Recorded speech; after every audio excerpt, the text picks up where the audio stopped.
आए दिन आप लोग सुनते होंगे कि इनका मोबाइल फोन हैकर्स ने हैक कर लिया, इनका सोशल मीडिया अकाउंट हैक हो गया या फिर इनका सिस्टम जैसे लैपटॉप, डेस्कटॉप, कंप्यूटर वगैरह हैक कर लिया गया।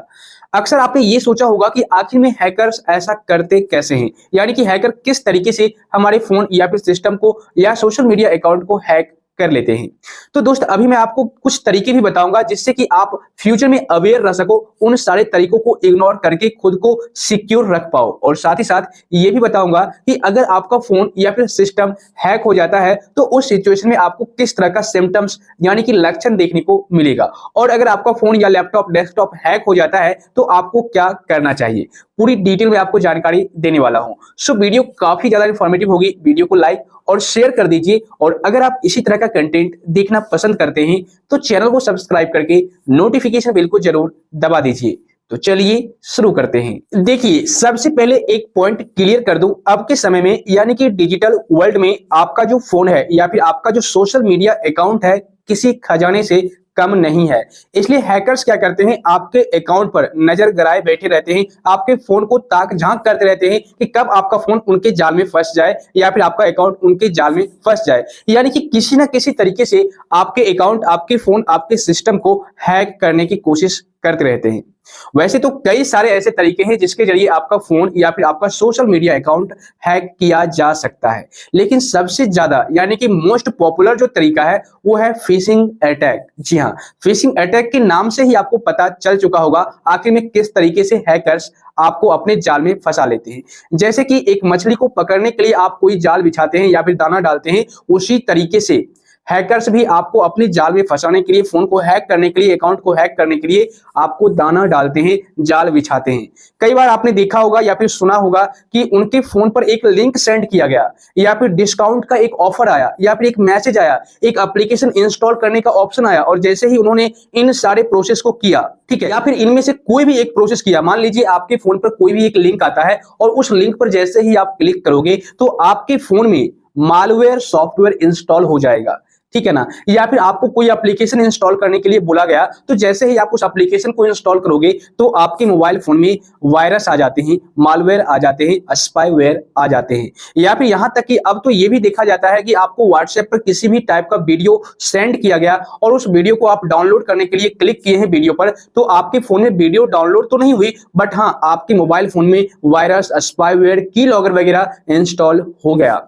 अब यहां पर हैकर्स क्या करते हैं, आपके मोबाइल फोन में जब किसी स्पाईवेयर या फिर मालवेयर सॉफ्टवेयर को इंस्टॉल कर देते हैं तो वह सॉफ्टवेयर आपके मोबाइल फोन में कुराफात करना स्टार्ट कर देता है, ठीक है। इसके अलावा हैकर्स आपके अकाउंट में, आपके फोन में एक की लॉगर जैसा सॉफ्टवेयर होता है जो आपके फोन में इंस्टॉल कर दिया जाता है, और उस की लॉगर का नाम इस तरीके से वहां पर कस्टमाइज किया जाता है जैसे लगेगा कि यह एक ओरिजिनल ऐप है या सॉफ्टवेयर है।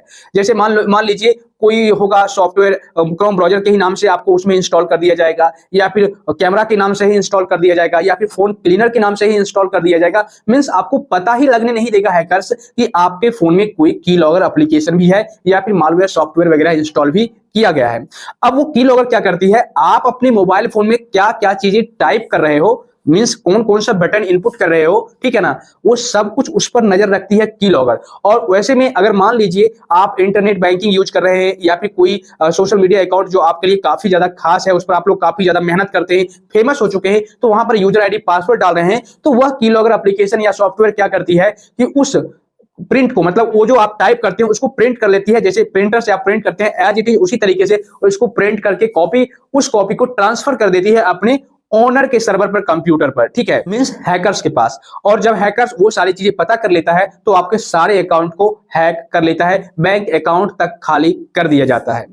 अब देखिए यहां पर एक दो और तरीके हैं। अगर आपके मोबाइल फोन में, जी हाँ, ब्लूटूथ, जैसे ब्लूटूथ आपने देखा होगा, यूज भी कभी कभी करते होंगे, लेकिन काफी सारे यूजर्स क्या करते हैं, ब्लूटूथ इनेबल तो कर देते हैं बट उसे डिसेबल करना भूल जाते हैं, बंद करना भूल जाते हैं। देखिए मान लीजिए आपने अभी ब्लूटूथ को ऑन तो कर लिया, फाइल्स वगैरह ट्रांसफर भी कर लिया अपने डिवाइस में, ठीक है, लेकिन आप उसे उसी टाइम काम होने के बाद बंद कर दीजिए। अदरवाइज होगा क्या कि अगर आप ब्लूटूथ हमेशा इनेबल रखेंगे और किसी ऐसे एरिया में जाएंगे जहां पर हैकर्स अपना जाल बिछाए हुए हैं, तो ब्लूटूथ के द्वारा भी आपका फोन मिनटों में हैक कर लिया जाएगा। क्योंकि ब्लूटूथ के थ्रू हैकर्स क्या करेगा, आपके ब्लूटूथ को स्कैन करके आपके मोबाइल फोन में कुछ भी चीजें ट्रांसफर कर सकता है 10-20 फुट की दूरी पर से भी, ठीक है ना। मतलब कि अगर ब्लूटूथ आपका ऑन रहा तो आपने देखा होगा कि कुछ दूर पर भी अगर आप मोबाइल रखते हैं तो वहां से फाइल ट्रांसफर हो जाती है आपके फोन में, या फिर आपके फोन से दूसरे फोन में ट्रांसफर हो जाती है। सेम उसी तरीके से यह प्रोसेस काम करने लगता है। अगर आपका ब्लूटूथ ऑन रहता है तो हैकर्स दूर बैठे ही आपके मोबाइल फोन में कुछ भी चीजें सेंड कर सकता है, ट्रांसफर कर सकता है और आपके फोन को हैक कर लेगा, ठीक है। इसके अलावा तीसरा एक तरीका है सिम स्वैप अप करके। मींस कई बार आपने देखा होगा, वैसे आपके साथ ये प्रॉब्लम हुई है या नहीं ये तो मैं नहीं जानता, लेकिन हाँ फ्यूचर में हो सकता है आपको ये प्रॉब्लम फेस करना पड़ जाए, इसलिए अभी ही इस तरीके को आप जान लीजिए। कई बार क्या होगा कि आपके नाम पर जो सिम कार्ड है, ठीक है ना, तो आपका जो बेसिक इंफॉर्मेशन होता है जैसे कि आपका नाम, आपका एड्रेस, आपका मोबाइल नंबर हैकर्स को पता होता है। अब हैकर्स क्या करेगी, आप जिस ऑपरेटर का सिम कार्ड यूज कर रहे हैं उस ऑपरेटर के कस्टमर केयर को कॉल करेगी, ठीक है ना। उसके बाद वहां पर यह बताया जाएगा कस्टमर केयर को कि सर मेरा जो सिम कार्ड है वो खो गया है या फिर बंद हो गया, या फिर कोई और भी रीजन वहां पर बता दिया जाएगा, किसी भी रीजन से मैं अपने सिम कार्ड को रिप्लेस करना चाहता हूं। तो अब वहां पर जो है कस्टमर केयर में जो एजेंट काम करते हैं, जो भी वहां पर बंदे होते हैं, वो उनसे सवाल करते हैं कि रीजन पहले बताइए क्यों आप रिप्लेस करना चाहते हैं। इसके अलावा कुछ आइडेंटिटी प्रूफ भी मांगते हैं जैसे कि आपका नाम, आपका एड्रेस, आपका डेट ऑफ बर्थ। तो भाई ये सारी चीजें जो है, यानी कि ये जो नॉर्मल इंफॉर्मेशन है, बेसिक इंफॉर्मेशन, वो हैकर्स के पास ऑलरेडी पड़ी हुई है आपकी। तो अब ऐसे में हैकर्स क्या करता है कि आपके, ठीक है ना, आपके सिम को रिप्लेसमेंट करवा लेता है आपके ही नाम पर। हैकर्स इंफॉर्मेशन दे देता है, डेट ऑफ बर्थ बता देता है, नाम बता देता है। तो भाई वहां पर कस्टमर केयर वाले ये तो देख नहीं रहे कि आप कौन है, ठीक है ना। आप तो बता दिया मैं टोनू मोनू जो भी हूं, जिनके भी नाम से सिम कार्ड है आपने तो बता दिया। तो उस टाइम वहां पर रिप्लेसमेंट कर दिया जाता है आपके नाम पर सिम। और जैसे ही हैकर्स के हाथ आपका सिम कार्ड लग जाता है तो आपका जो ओरिजिनल सिम कार्ड है वो तुरंत के तुरंत बंद कर दिया जाता है, डीएक्टिवेट हो जाता है। अब हैकर्स आनन फानन में आपके सिम कार्ड को अपने मोबाइल फोन में इंसर्ट करते हैं और आपको किसी ना किसी तरीके से अपने जाल में फंसा ही लेते हैं। इतना ही नहीं, अगर हैकर्स के पास आपका सिम कार्ड चला गया तो वैसे में जो भी ओटीपी आएगी, जो भी बैंक से रिलेटेड मैसेज आएंगे, वो सारे के सारे मैसेज या फिर ओटीपी उसी नंबर पर आएंगे, जिससे कि आपका सारा अकाउंट, जो भी बैंक अकाउंट है, जो भी सोशल मीडिया अकाउंट है, सब कुछ हैक कर लिया जाएगा, ठीक है ना। ये सारे तरीके हैं जो फिशिंग अटैक के थ्रू आपको लोभ लालच दे करके, ठीक है, मतलब ऐसा ऐसा लोभ देंगे, आपको लालच देंगे, जिससे कि आप उनके जाल में फंसते ही चले जाओगे और आप अपना सारा इंफॉर्मेशन उन्हें दे दोगे। तो इस तरीके से आपका जो फोन है हैकर्स हैक कर लेते हैं। अब सवाल ये उठता है कि अगर मेरा फोन हैक हो जाए तो हमें कैसे पता चलेगा। तो देखिए सबसे आसान सा तरीका है, अगर आपका फोन हैक हो जाए तो सबसे पहला सिम्टम्स आपको यही देखने को मिलेगा कि पहले के मुकाबले आपके मोबाइल फोन की जो बैटरी है वो काफी जल्दी समाप्त हो रही है। पहले जो बैटरी चार्ज करने पर मुझे 3-5 घंटे 7 घंटे चलते थे, अब वही बैटरी सिर्फ 3 घंटे ही चलती है। इसके अलावा दूसरा सिम्टम्स ये देखने को आपको मिलेगा कि आपका मोबाइल फोन रखा हुआ है किसी बेंच पर या फिर कहीं पर भी रखा हुआ है टेबल पर, तो आपका मोबाइल फोन ऑटोमेटिक काम कर रहा है, ठीक है ना। तो आप समझ जाना आपका मोबाइल फोन हैक हो गया है। इसके अलावा अगर आपका मोबाइल फोन पहले के मुकाबले काफी ज्यादा हीट कर रहा है, गर्म हो रहा है, मींस आपका मोबाइल फोन हैक हो चुका है। जी हाँ, अगर आपके मोबाइल फोन के बैकग्राउंड में तरह तरह की एक्टिविटी हो रही है, काम हो रहा है, तो आपका मोबाइल फोन समझ जाना कि हैक कर रहा हो चुका है। कोई दूर बैठे आपके मोबाइल फोन को कंट्रोल कर रहा है, इसी वजह से आपका मोबाइल फोन गर्म हो रहा है, और गर्म हो रहा है तो मींस हैक हो गया, ठीक है। इसके अलावा आपके मोबाइल फोन का जो डाटा है, इंटरनेट, वो बहुत जल्दी समाप्त हो रही है।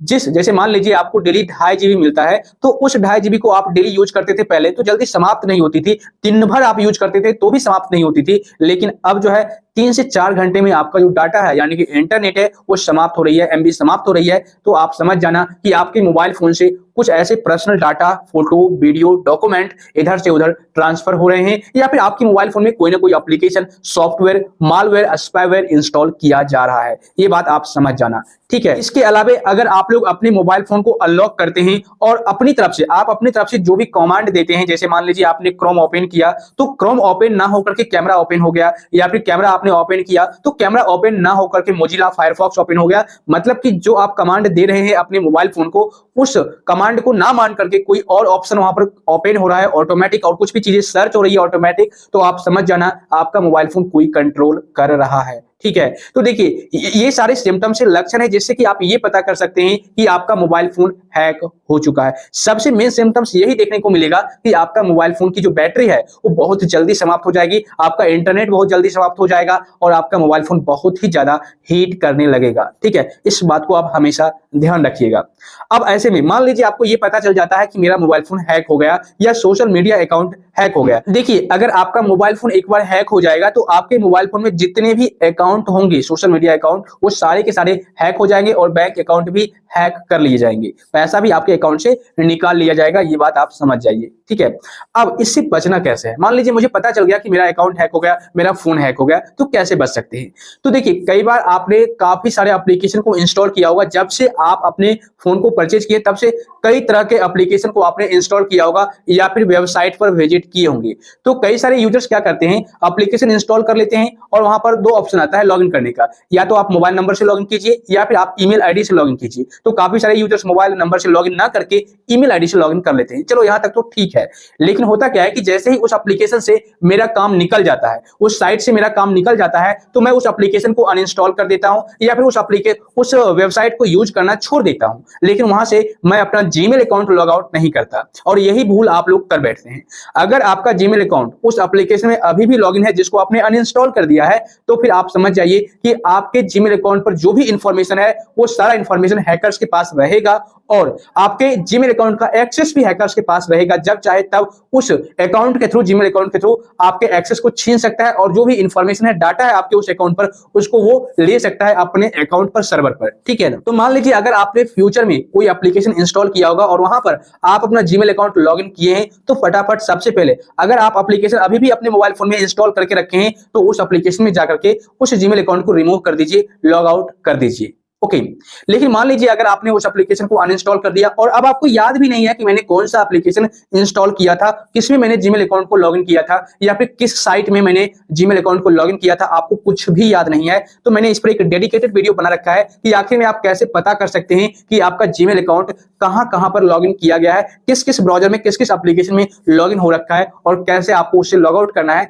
मैंने डिटेल में जानकारी दे रखा है, तो आप वहां पर जाकर के चेक कीजिए और वहां से आप एक क्लिक में सारे जगहों के, मतलब सारे एप्लीकेशन से, सारे वेबसाइट से आप अपना जीमेल अकाउंट को लॉग आउट कर सकते हैं। और जब आप इस प्रोसेस को कर लेंगे उसके बाद आप अपने जीमेल अकाउंट का पासवर्ड चेंज कर लीजिए, 2 स्टेप वेरिफिकेशन इनेबल कर लीजिए और सबसे बड़ी बात, आप अपने मोबाइल फोन का जो सॉफ्टवेयर अपडेट आता है उसको टाइम टू टाइम अपडेट करते रहिए। सिक्योरिटी अपडेट जो आता है उसको भी अपडेट करते रहिए, उसको नजरअंदाज मत कीजिए। क्योंकि होता क्या है, हैकर्स क्या करता है कि उसी फोन पर ज्यादा टारगेट करता है जिसकी सिक्योरिटी कमजोर रहती है और उसी फोन को हैक करता है। तो अगर आप नए नए वर्जन में सॉफ्टवेयर को अपडेट करते रहते हैं तो जो भी प्रॉब्लम होती है, जो भी बग होता है, वो कंपनी की तरफ से फिक्स कर दिया जाता है और आपकी सिक्योरिटी को स्ट्रॉन्ग कर दिया जाता है। ऐसे में आपका मोबाइल फोन हैक नहीं हो पाता। तो इन सारे स्टेप को आप फॉलो करके अपने अकाउंट को हैक होने से बचा सकते हैं और अगर हैक हो गया है तो इन्हीं सारे तरीकों से आप खुद को छुटकारा भी दिला सकते हैं। मुझे उम्मीद है वीडियो आपको काफी ज्यादा पसंद आया होगा, सो वीडियो को लाइक और शेयर कर दीजिए। और अगर इस वीडियो में